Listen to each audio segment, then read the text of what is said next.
Now, government is investigating 70 filling stations in the country for allegedly selling diluted fuel. Tests have found that diesel supplies were being mixed with illuminating paraffin. The Energy Department says branded petrol stations, though, are all in the clear.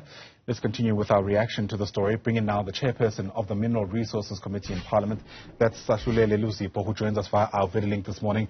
Great to have you on the program as always, sir. Thanks very much indeed for making time. And of course, anybody who owns a vehicle in this country was startled when it emerged that the petrol they are using could possibly also be diluted, or at least the diesel more specifically. What's Parliament's reaction to this? Good morning to you, Ayanda. Good morning to your viewership.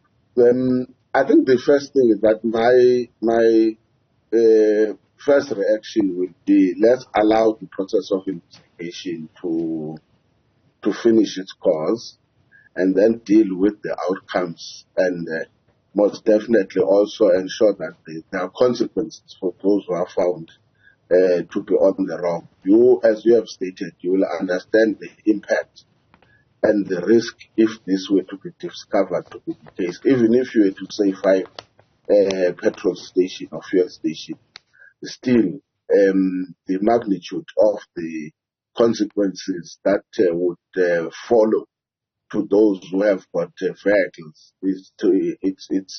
it cannot be underestimated or be taken as if because it's 5. It is not serious implications. So yes, I will agree with you.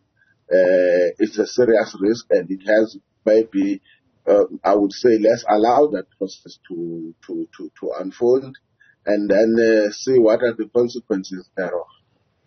In your mind, Mr. Luzipo, do you have an idea of who can be held accountable here? And I'm asking this because already some people who've spoken to us have mentioned that in many instances, the petrol stations themselves wouldn't have known that the diesel is, in fact, being diluted. I mean, this diesel comes from suppliers, it comes in trucks, and it goes directly into the ground before it makes it into their pump stations and into your and my vehicle. And so there's no telling really where in the supply chain any of this kind of diluting or contaminating could have taken place. I don't think so. Let me say this. And when there is an investigation, I know at times the degree and the level of impatience kicks in, and in the process we conclude before the process itself can come close. My take and my view will be that if the investigation is taking place, and a proper thorough investigation will also deal with the issues that you are talking about. Not just whether there was contaminated diesel or any type of fuel. We should not say also that we have discovered that it's happening in diesel, and then we assume it's not happening on petrol. So I think for me the investigation must be I will request now as they investigate that the scope must be much broader. It must go beyond what would have been discovered, but also it must explain how that was discovered. If it was discovered on the basis of inspections that were conducted by the department, then I would say that the department, in pursuance of what they had discovered, must go broader. If it was discovered, for instance, on the basis of somebody who would have reported an experience, and on the basis of that, I would say the department will be then, in my view, that investigation will be wrong if it does not open up beyond what would have been reported. So that is why I'm saying, to me, our major interest must be whether the investigation, when it is concluded, it is really a comprehensive one that addresses the questions that you are talking about. At what point has been the act of contamination taken place? Have they gone beyond to say to those that have been discovered to be doing the wrong, to say how have you done that, or who told you that you can do this kind of experiences? As a general principle and a general experience, even long before one had been exposed in the industry, one thing I can say and I can confirm by a general experience or personal experiences, what people are talking about is highly probable and highly possible that it could happen to conduct to have experiences where there is contamination of fuel. I want to use fuel, and my view, as I said, it has to go just beyond what is at the face value. Let me say again in advance, and I'm saying this again as a lawmaker, I always say, at the point of a problem, there are new discoveries that we make. One of the things that I must say from now as a lawmaker that I'm concerned about, also looking and listening to what the department has reported, is whether the sentences or the consequences are consequences that would make it individuals not to conduct an act of a similar nature. For instance, to give people notices of compliance, and if they don't do, you then give them notices of a renewal of a license. I don't think it is enough. Right? I'm just speaking from where I'm saying.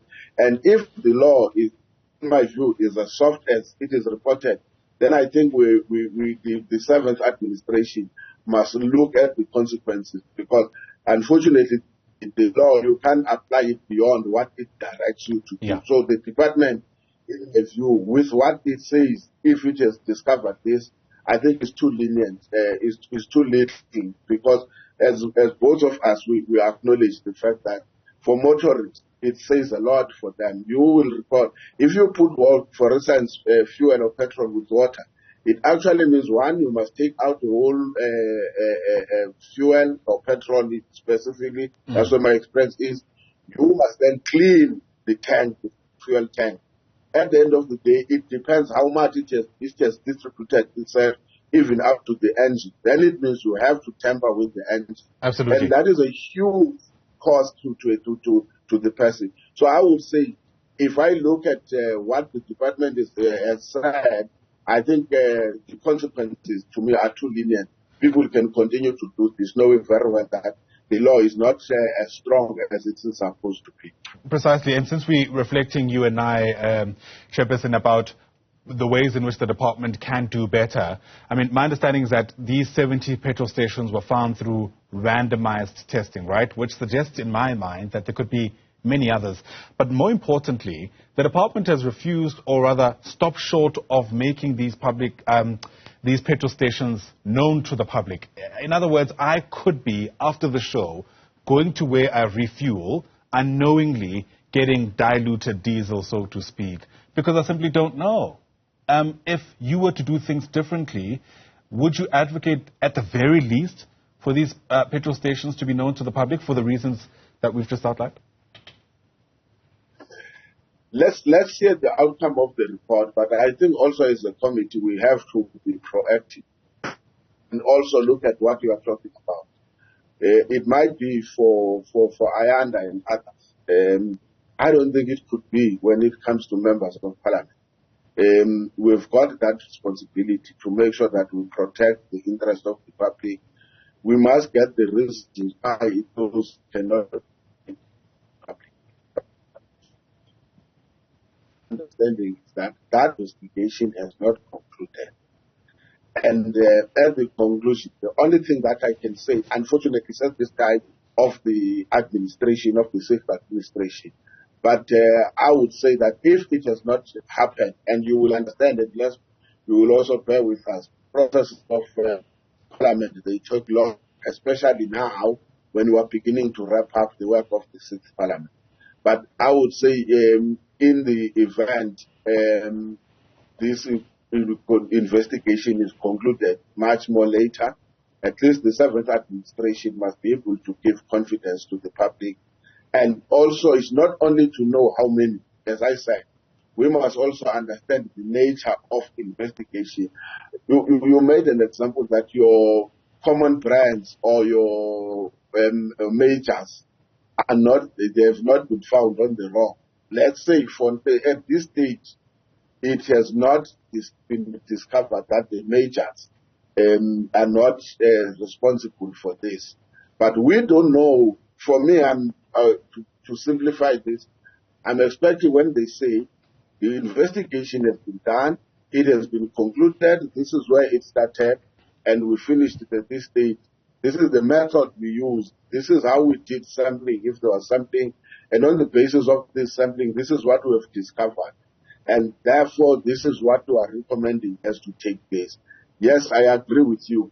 There is no way in court, for an example, in terms of criminal procedure, you cannot disclose the name of the suspect until it has appeared in court. In my view, if those people have appeared and there is action that has taken place, I don't see the reason why then we have to keep and protect their image. As you say, at the end of the day, you run the risk that people, if there's a recurrence, may experience the same thing.